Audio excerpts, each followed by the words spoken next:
I'm Lucy. I've been wanting to record and post a video of the nonsense that I make for a really, really long time, and it is unbelievably terrifying. Like, I'm a little chaos goblin, and the idea of sharing that with the rest of the world makes my entire body feel like it's really bugs. So I'm trying to be brave, so fuck you guys, but if you'd be up, that'd be great. But thank you for being here. But anyway, so this is the chaos fiasco that was my Jason cosplay. I still can't figure out like a name. Like I don't like Jason. I've just been calling her Lady Vorhees, so for Lady Vorhees. And you may be asking, why did we need Lady Vorhees? And my rebuttal for that is, well, sincerely, why not?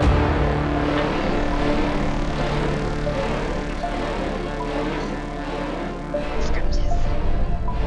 So, since we have that out of the way, let's go. One is we're going to make a pattern from our whatever piece we want to make, and in this case it's my tiny little baby legs. So I took press and seal, wrapped it all around my leg, and I'm going to then take tape. Me and painter's tape do not get along. Me and Scotch tape don't get along. I really like packing tape. Yeah, this stuff, like this stuff is really strong, it works really well, and honestly it's my favorite. Oh God, this was difficult. Now in this situation, we kind of are going to have a, remember to put your boots on before you put your corset on, girls, situation, because as you notice, I'm going higher and higher up my leg. And when you tape up a joint, there's a moment when that joint doesn't work anymore and then you realize you can't touch your toes. Look at, I'm so glad I've been stretching because I had a mild panic attack of like, oh my God, am I gonna have to start over? But we did it. But in the same vein, also maybe make sure that everything you need is within reach because, oh look, there's no Sharpie and the scissors are out of reach. Oh no.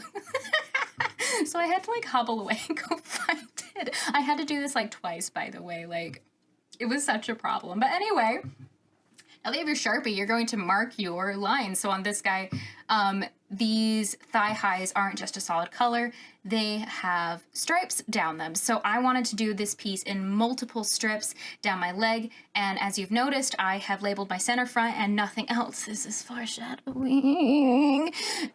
So now you're going to cut it off of you, and ideally you would have labeled or numbered your pieces, and I didn't. At least I did notches. You think that would help? The answer is no, it didn't. Anyway, so you're gonna cut it off. Please don't cut yourself or ruin any of your important clothing. I have done this. Anyway, every time I do this, I always like forget how like tiny myself is. I don't know, like when you see your leg or your arm, like, oh, look at that reveal. But whenever you see your arm or leg in a cast, you're like, oh my God, is that really my, like, I'm tiny. Like, I totally forget how little I am. Like, look at that. Check your scissors. Now I'm going to cut the pieces to make my pattern pieces. So I take my little tapey bits and I'm going to cut them. And also it is important to keep your patterns organized. This is where everything went downhill very quickly. So keeping all of your pattern pieces organized as much as possible, you're going to put them into a like little itty bitty little pile over there. Look, I know that like some seamstresses are probably watching this going, oh my God, what are you doing? This is not how you do it. Look, I know I'm doing my best.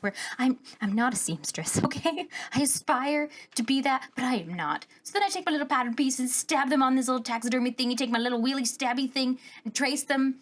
I know there's a name for this, but I call it the wheelie stabby thing. And I use this to trace my pattern to get the line around it. You can use a pencil at this stage, but I really don't like to. I like the wheelie stabby thing. Now you're going to go over and you're going to trace your little patterny bits. I then went in and I cut each of these out, cut out the notches, all of the fun things, and then I cut them out of my mock-up material, which is just muslin, and then I also decided, oh, why not use this material for the final product? That was also a mistake because muslin is a very cheap fabric and will tear and rip at any moment, so... Anyway, then I serged these pieces together. Originally, I wanted to have the serging marks on the outside because I was like, oh, this is going to look real cool. Yeah, everyone I showed it to at the very end was like, you don't need that. So anyway, my pattern does not fit. 'Cause again, I'm not a seamstress, don't come at me. So I had to modify it. I like put it on, pinned it, and like, oh, look, it fits me nice. There's also a problem when you make form-fitting things like this, is usually you have one body part that's larger than the other, and I apparently made this to fit my smaller leg, so that was a problem that we had to address later on. Look, there were a lot of mistakes made. But anyway, this was my mock-up, and I was going to use this to make my final piece, but I lost a pattern piece. I still don't know how I did that. Like, I'm like, it was too big before, and then I modified it. It was just that. Anyway, so we have to make it again. So just slap some tape on, did it. Here's the revised version with the new piece in the back. I also ended up adding a spandex strip down the back because also this material has no stretch and I couldn't get it on my legs. Anyway, I also added this elastic up the top that I later removed. Yeah, that was a mistake because the entire time that I was doing the shoot and everything, like these were falling down. I like had to like sew them up day of in the middle of the woods.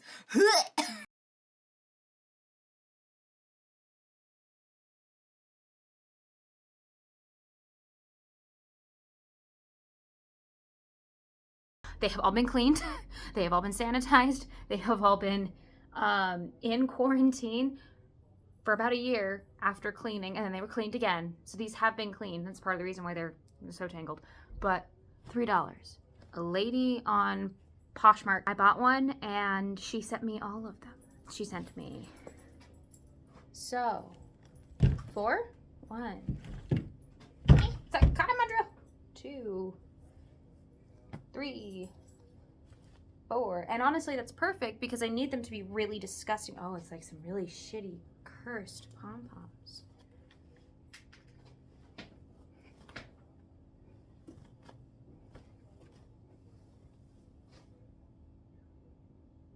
I'm trying to think of a cheer off the top of my head. I wasn't a cheerleader. Be aggressive. I then proceeded to get distracted learning an entire cheer routine using my hair pom-poms. So since the lady sent me so many wigs, I have so many to pick from, and this one looked like this. We're brushing her out, but again, like this character's gonna have like ridiculous pigtails. So this one's my favorite. It's got these ringlets already in it, and my plan is to it's a pigtail. Trying to think of the best way to show you. God, that's horrific. So next I began brushing out this wig, and yes, it began breaking my brush. Like all the bristles started coming up because it was just so tangled and nasty. But honestly, like worked really well for this because like, I don't know, she's chasing camp counselors through the woods and has been living in a lake for 30 years. Like, don't ask me about the canon timeline because honestly, it doesn't make sense. I've been trying to get the timeline of this character to make sense and it just like legitimately doesn't. But anyway, so the hair being disgusting actually worked in my favor. Because the more matted and kind of gross it was, like, the better it looked, but also it was, like, kind of cute and bouncy and like, oh, look, I'm just a girl living in the woods with my cute little bouncy pigtails. So I added these, the pin roll curls? I don't remember what they're called. Anyway, the bouncy ones that are real cute. And I steamed them in place, and oh, it's my baby. Oh, it's my little moose. She was my little shop partner that day. But all those curls I did, I ended up having to redo because the rolls were... I'm also not a wig maker, guys. I'm doing my best, okay? Excuse me. Anyway, I'm not a wig maker. And so they were just too large, so they did not hold their shape. So I ended up going in and redoing them. So next I had to make the supports or the base for my pigtails and... the pieces to make them like stand up real tall and cute and bouncy. So I cut these PVC pipes to be my support, kind of like the whole PVC and Warbler mix. And always remember, safety first. Hold your thing down while you're cutting, you know, just with whatever you've got going on.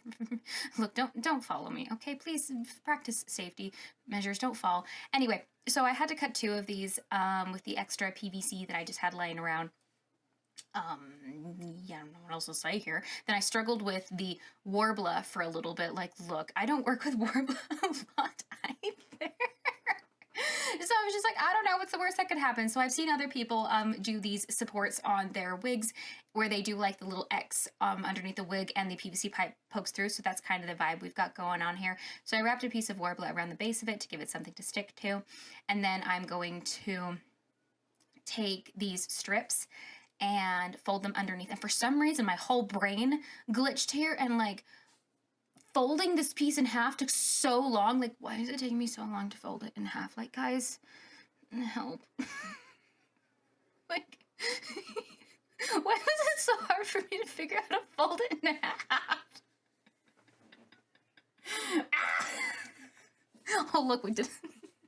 It took me a solid minute to figure that out. Anyway, after you fold it in half, you moosh it down to the bottom, and I will heat it up the Warbler a little bit to reactivate the adhesive in it and get it to stick. So we're gonna repeat the process so that way there is an X on the bottom of every single one. And it is also important to remember that the surface that you are mooshing this to is non-stick, because if it's not, you're gonna have to use the packaging on a door number to scrape it off of the pink thingy that you put this on, you know. Just remember that. So anyway, that would never happen to me.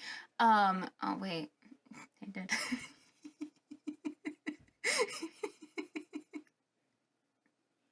Oh look, we have to use the packaging of a door number. Oops. I'm real glad I just haven't put that on my house yet in 4 years. I bought those when I moved in. I still haven't put them on the house. Anyway, we're just gonna... After that, I ended up cutting the wefts off of the wig because the normal tracks on the wig when I pulled them up into the ponytail were not cute.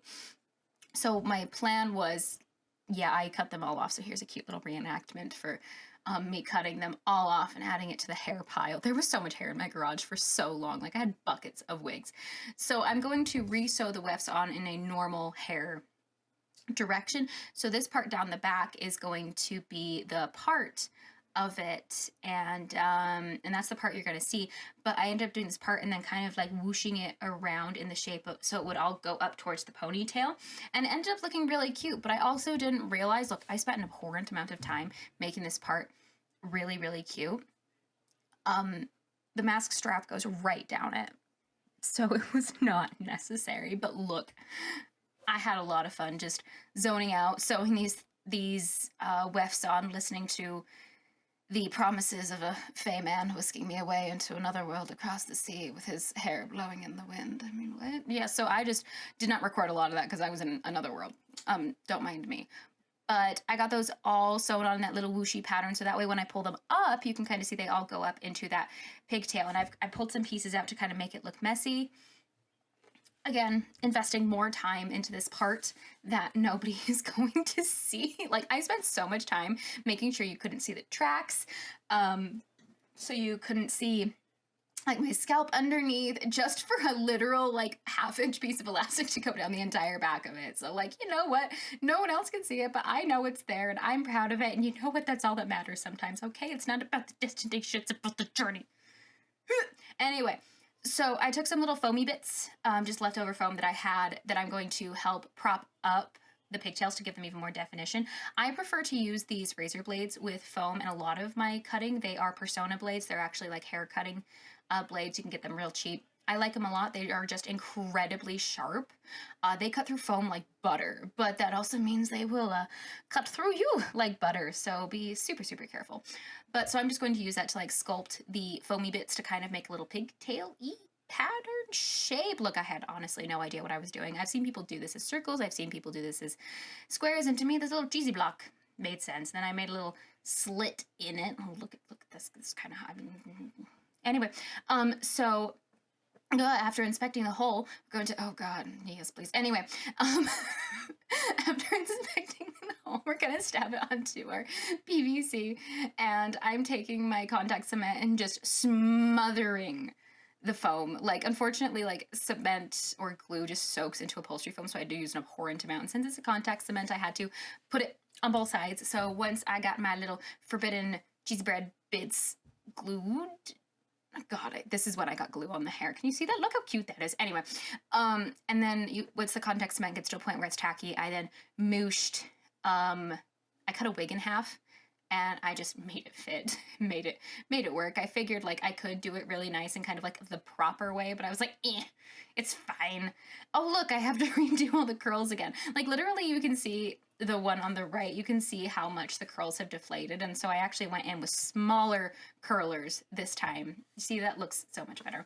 I went in, added hairspray to all of them, steamed the ever-loving crap out of them, and then let them sit, let them rest, let them cook, let them marinate, let them... Anyway, oh, look at that reveal. I mean, these ones look so much nicer, and they have held their shape really. Look at that bounce. Just that bounce is just beautiful. Like, I recorded every single one of these reveals because I just could not get over that. I have not actually done a lot of curls in wigs before. And so this was actually incredibly nerve-wracking, but I was actually like really proud of how these turned out. So that's what it looked like before. We've got the after on the right. See, look how much nicer that is. It looks very pretty, very, very demure, very just, I would pull her out of the lake and I'd cook a sandwich for her. Anyway, so this is the shirt that I was going to use, and unfortunately it had shoulders and the sides didn't fit me too well. So I literally just like had my roommate pin it on me, and I just ran it through the sewing machine and was like, I don't know, good enough. So it's not perfect, but we got rid of those little shoulder patty bits. This is when I was kind of realizing I'm probably gonna need to like tack the sides of it down to my little booby holder to keep it down. Conveniently, my dogs destroyed one of my booby holders. Yeah, they ate that. So we're going to turn it into Jason's top. And I removed all the lace from the top of it. And then I have the fabric drop cloth in here. And I think it's gonna work. Like, the artwork is a little odd, so the plan is to sew this back together and then kind of just drape this over it and kind of create, like, hand sew some little like wrinkle moments in here and kind of create something like that. Oh look, we're back in hand sewing city. Honestly, I really love this part. Like, I actually really enjoy hand sewing and some of the tedium of this. Like, just put on like a lovely book. Can I call it a book? Is it something else? Is it a different category? Like, I had a friend who was like talking to me. She's like, was like, oh my gosh, I can't believe how much you read and how many books you burn through. That's amazing.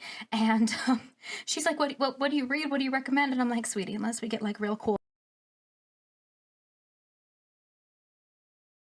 to anyway, so I was able to like recycle these pleather bits from my Krampus costume that I had, and I was able to God,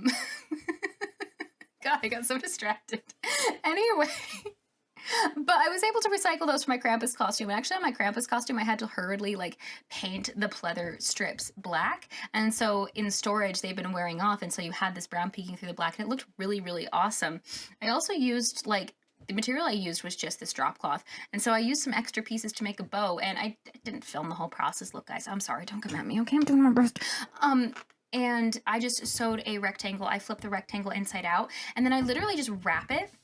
And that's how I do my bows. Like, it's so easy. It's so nice. You can like, kind of like, and then I'll like sew through it a little bit. But look, you can make them real stinking cute. And I don't know where the footage went. It's on one of the many devices. But anyway, so next we're going to cook our jeans. I had no idea what I was doing. I had like a course that went over this, and it was like, I don't know, just weather it.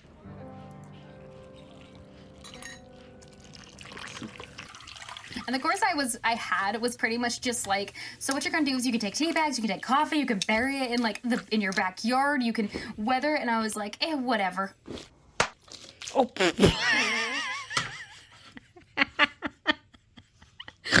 thought it was gonna absorb and then not explode.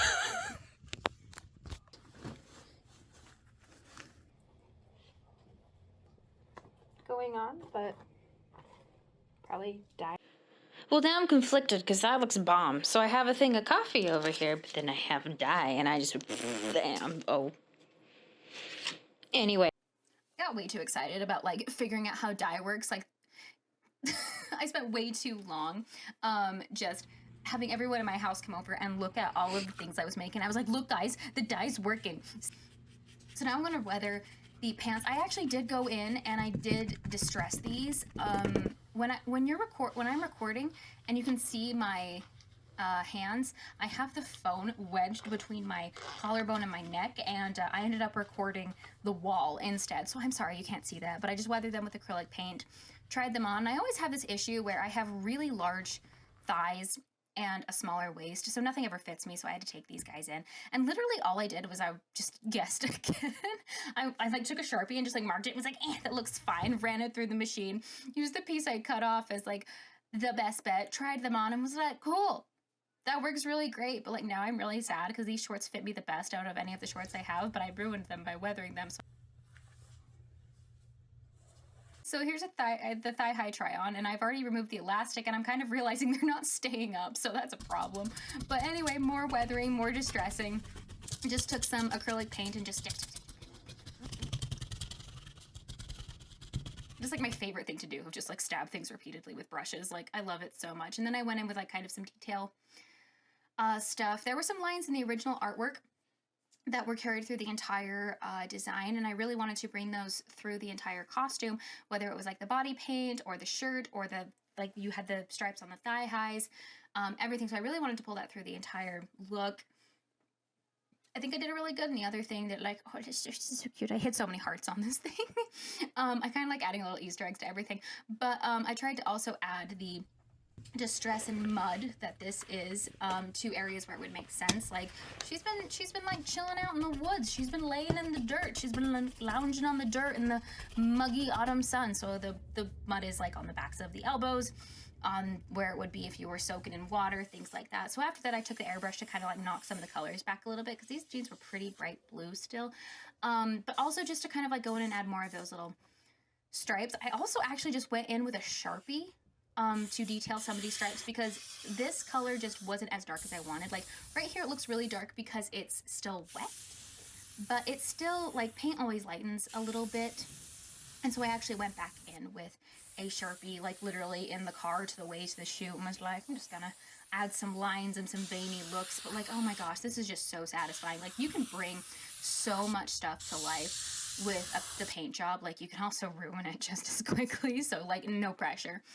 But going in and just adding like some details. I did this fit, and I also kind of realized, so I'm gonna need to pin these back so that way you can like see the stuff going on. I also impulse bought like a thing of fake blood and got so excited about it. My hands were red for days, like just saying. But this stuff actually stained really nice. It didn't stay this dark, and honestly, if we had used it day of the shoot, that would have looked really cool. But it still stained this really awesome red and added a really cool sense of depth to the whole costume. So I saturated everything in that, and dude, this thing looks so nasty. Oh, it's a baby. So I went in and I started painting the mask. She helped. I have a bad habit of like not recording a lot of the stuff at the very end, so like I apologize real hard. But the last thing I had to do is I bought luckily this was around Halloween, so I got a Jason Voorhees machete from Spirit Halloween. I painted it to look a little nicer. I got this mask. I repainted the whole thing because I wanted it to look more like one of the ones from the movies. And so I distressed it and dropped it on the floor for some battle damage, but I distressed it by taking a Dremel to like around the eyes, around like the chin, so that way like the paint would settle into it. And then I just did some washes over it. I wish I would have recorded that, but I literally didn't. Like I recorded this part, and then yeah, see, I didn't. But essentially what I did was I did the detailing and scratches with a red, and then I went in and just kind of did some washes over it. And here's our little lady just chilling on the side of a lake.